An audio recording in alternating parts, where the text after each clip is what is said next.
DuBois County officials and department heads are discussing possible salary solutions. We'll have more on those conversations. Plus, the Northeast DuBois School Corporation is gathering input for the future. And tonight we kick off our Meet the Candidates series with Jasper City Council District 3 Democratic candidate Adam Offert on Inform. All of that and much more is up next here on the 18 WJTS News.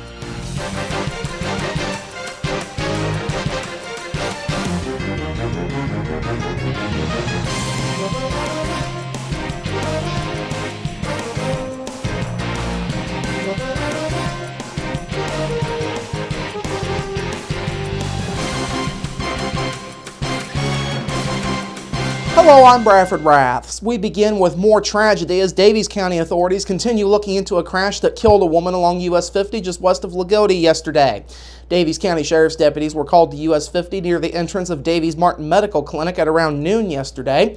Daviess County deputies say 81-year-old George Nolan of Montgomery had been driving eastbound on US 50 when he began slowing down to make a left turn into the clinic's parking lot. Deputies say Nolan's vehicle was rear-ended by a semi being driven by 39-year-old Jerry Ray Patton of Lawrenceville, Illinois.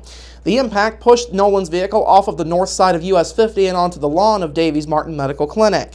Meanwhile, the semi skidded off of the south side of the highway and into a nearby field. A passenger in Nolan's vehicle, 79-year-old Elizabeth Nolan of Montgomery, was found unresponsive when medical crews arrived on scene.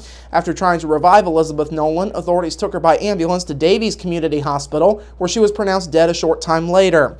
Meanwhile, George Nolan was also taken by ambulance to Daviess Community Hospital and was later flown to St. Mary's Hospital in Evansville for treatment of unknown injuries. Patton was not hurt, according to deputies. DuBois County department heads and county officials have begun discussions on how to raise salaries for all county employees. Last night, the DuBois County Council and the DuBois County Commissioners held a joint meeting to discuss the ongoing salary problem. Of course, many county department heads were in attendance last night, including Highway Superintendent Steve Berg, Health Department Administrative Director Donna Oding, and Sheriff Donnie Lampert. The meeting was organized by County Council Vice President Jerry Hunefeld. He says the time is now to begin addressing salary concerns. Budget time is not the time to do this. We have so many things that we are pressed to do, and I think that's why, I think it's one of the reasons it has been passed over. And that's the reason I suggested that we get together with no pressure of the budget time, no pressure of the calendar. Now, salary concerns date back to 2012 when the County Council first began looking at the issue. Efforts over the last couple of years have aimed at comparing the salaries of DuBois County employees with those of corresponding employees in other counties. The Council voted 4-3 last October in favor of having Wagner, Irwin, Scheel and Associates come in and do a salary study for county employees, but that was pulled off the table last November in the wake of the county's then $1.3 million budget shortfall. The outside study was seen as a bad idea by many county department heads, including Steve Berg. Berg says officials don't need to look outside of DuBois County to make good comparisons. I think we can look within this county itself. There's enough people, and we all take pride in what we're doing. I think there's enough examples within this county that we can find good comparisons to make that assessment. Other department heads suggested that each member of the county council come out and spend time with county employees to get an idea of what they do as part of any salary structure effort. Meanwhile, Donna Oding appreciated the county's efforts, but stated that any salary change movement will have many moving parts to it. This is going to be a long-term process. I love that you say we're not making a decision today. Oh my gosh, no, that would be the worst thing we could do. The worst thing. Take your time. Think it through. You may come back and think you have a plan and have to step back and go, no, that's not going to work. Discuss it, rediscuss it till you come up with the right thing. Use people out there that are willing to help us. Listen, ask us our opinions too before you come up. What does this sound like to you guys? Play it back off of us. The council and commissioners will meet with department heads once again on November 17th to continue the discussion. A decision on what to do for county salaries is expected by May 1st of next year. A Davies County couple were taken into custody earlier this week after nearly 20 meth labs were found in their home. Just before 10 o'clock on Monday night, Indiana State Police and Washington Police arrived at a home in the 2000 block of South State Road 57, just outside of Washington, to investigate suspected meth activity. After meeting with 50-year-old Daniel and 44-year-old Tina Perdue, both of Washington, officers noted tin foil with suspected drug residue on it in plain sight. Officers then obtained a search warrant through Davies County Court. Now, Davies County Sheriff's deputies joined in the search of the home after the warrant was obtained. Authorities say they found 19 one-pot meth labs. They also found 24 syringes, 54 foil boats used for smoking meth, numerous other smoking devices, marijuana, hydrocodone, and other drug paraphernalia. Both Daniel and Tina Perdue were booked into the DuBois County Security Center, and they are each facing level 6 felonies for maintaining a common nuisance, possession of marijuana, and possession of a Schedule II controlled substance. Additionally, each is charged with level 5 felonies for possession of methamphetamine, level 3 felonies for manufacturing or dealing methamphetamine, and Class A misdemeanors for possession of paraphernalia. Now, state police are continuing to ask for your help in removing meth and other drugs from communities. Anyone with information on such activity can call the Indiana State Police Jasper Post at 812-482-1441. You can also call ISP's Meth Suppression Section by calling 1-800-453-4756. Parents in the Northeast DuBois School Corporation got their first chance to voice their opinion on a future direction for the district. Last night, the Northeast DuBois School Board hosted a public forum at the Celestine Community Center. The meeting was mostly led by Brookston-based Administrator Assistants, a firm who is leading a feasibility study on behalf of the corporation.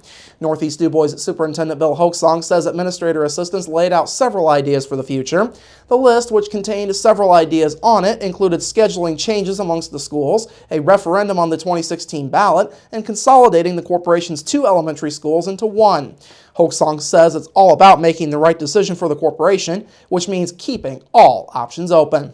We're waiting until January until they even make a recommendation before we start considering things like that, because we want to look at what are our strengths as a corporation and what draws people to our corporation and what can we do to preserve our strengths. We're not even thinking preliminary of anything that's a solution at this point. Hoaksong says more than 400 people showed up to last night's forum. Several of them stood up to speak, and Hoaksong says many people praised the corporation for its recent efforts in technology. However, Hoaksong says many people were adamant about keeping both elementary schools open and not consolidating them. Hoaksong says the idea of a referendum generated a mixed response in terms of whether or not it would be supported by the public. However, he says the support for the district is undeniable based off of last night's turnout. We are strong as a corporation. We will persevere because of our people, because of our staff, our dedicated staff, our supporting communities. What was so humbling last night for me was to see the tremendous support for Northeast DuBois. A second public forum will be held next Tuesday, October 13th at DuBois Middle School. That forum will get underway at 6 o'clock. Now, the feasibility study as a whole is expected to cost around $20,000 to complete. School officials are hoping to have the study done by late December, with findings to be made public at the board's January meeting. Well, yesterday was German American Day in Jasper, and the day culminated with dinner and some recognition. The 17th annual German American Day concluded at Clubhouse 61 with dinner and a program. The goal of the day was to celebrate the contributions made by German immigrants to the life and culture here in the United States. Lois Kuntz was honored as this year's German American Heritage Award winner last night. Dwayne Busick, a self-employed videographer out of Bloomington, led last night's program. Busick's presentation was titled The German Heritage of DuBois and Spencer Counties and How the Area Became So Enamored with the Celebration of Christmas. Last night's event was put on by the Jasper German Club, the Jasper Partnership Commission, and Sister Cities of Jasper Incorporated. Officials say more than 90 people attended last night's event. Now, there were also local students who were honored for their efforts in the German American Day essay contest. They were Samantha Windhold of Forest Park Junior Senior High School, Allison Reckoloff of Jasper High School, Kelly Vonderheide of Northeast DuBois, and Jessica Schaefer of Southridge. German American presented each student with a $250 scholarship and a certificate. State police say Indiana residents turned in 18,400 pounds of outdated and unwanted prescription drugs to law enforcement officials at an event held last month. Police and sheriff's departments set up drop-off locations back on September 25th and 26th at 56 locations around Indiana as part of National Prescription Drug Take-Back Day, sponsored by the U.S. Drug Enforcement Administration. President Barack Obama has spoken about the importance of preventing and treating substance use disorders. The DEA reports that among other states in its Chicago region, Illinois collection sites took in 40,000 pounds of unwanted drugs, and Wisconsin collection sites took in nearly 11,500 pounds. Based on the success of the drug take-back events, plans are in progress for a spring 2016 collection date.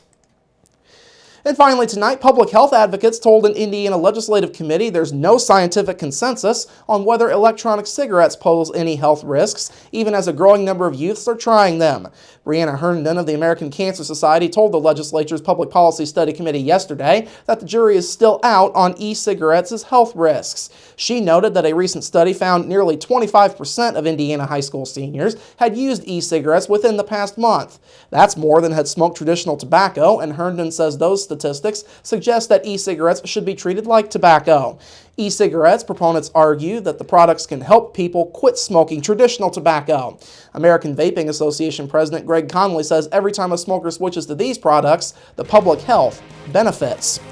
All right, coming up after the break, your local forecast, and later, the first of our Meet the Candidates series on Inform. We're back after this.